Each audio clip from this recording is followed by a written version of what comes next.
नमो नारायण।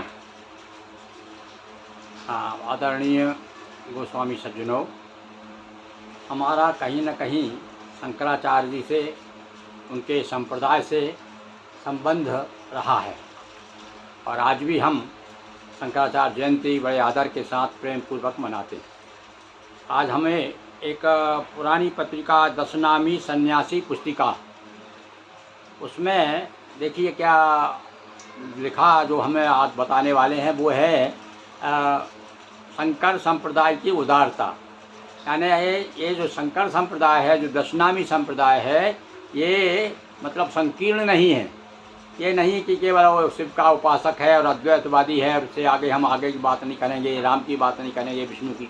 देखिए कितना उदार है, इसके प्रमाण स्वरूप मैं आपके सामने जो दशनामी सन्यासी पुस्तिका से पढ़ करके सुना रहा हूँ।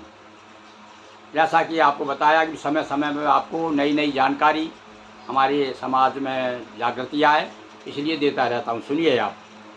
इस संप्रदाय से कई एक वैष्णव संप्रदायों की शाखाएं निकली है। लीजिए साहब, शैव संप्रदाय से वैष्णव संप्रदाय की शाखाएं निकली। अब ये देखिए कुछ प्रमाण। यह स्मार्त संप्रदाय सब देवताओं को मानने वाला कहा जाता है। स्मार्त यानी जो पंचदेव उपासक।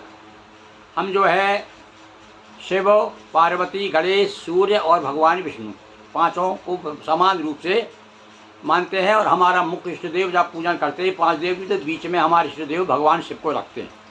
एक परंपरा है, जो मान लो वैष्णव यदि पूजा करता है पंचदेव की, तो बीच में विष्णु को रखेगा।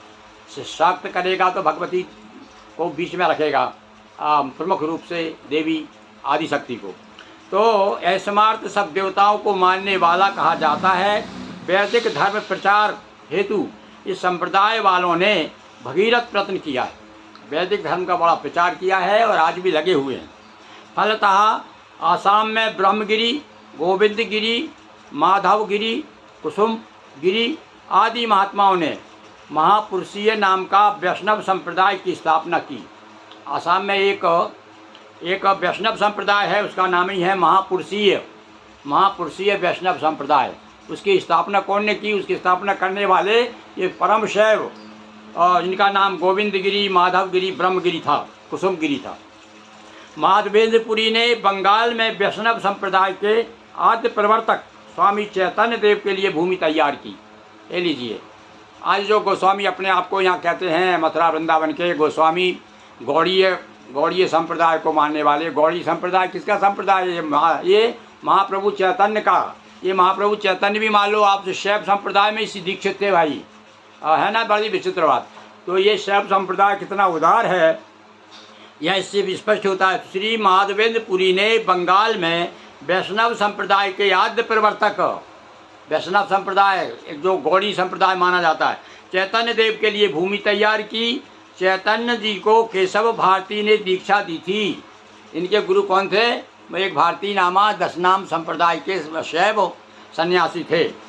रामकृष्ण परमहंस, उनका एक अलग संप्रदाय चालू हो गया है। रामकृष्ण बड़े बड़े मंदिर हैं अलग उनके, और जिनके प्रमुख शिष्य जो थे स्वामी विवेकानंद थे। तो रामकृष्ण परमहंस के गुरु तोतापुरी थे और एक वेदगिरी थे। इन्होंने तिब्बत में मठ बांधा था, आदि। इस प्रकार से आज हमने आपको बताया कि ये शंकर संप्रदाय जो है कितना उदार है। तो इसी प्रकार से क्योंकि हम इससे बड़े संबंधित रहे हैं और बड़ी कह सकते हैं अनुयायी भी हैं, इसलिए हमारे हृदय में भी अन्य संप्रदायों के प्रति उदारता होना चाहिए। ये हमारा अभिप्राय है। ओम नमो नारायण।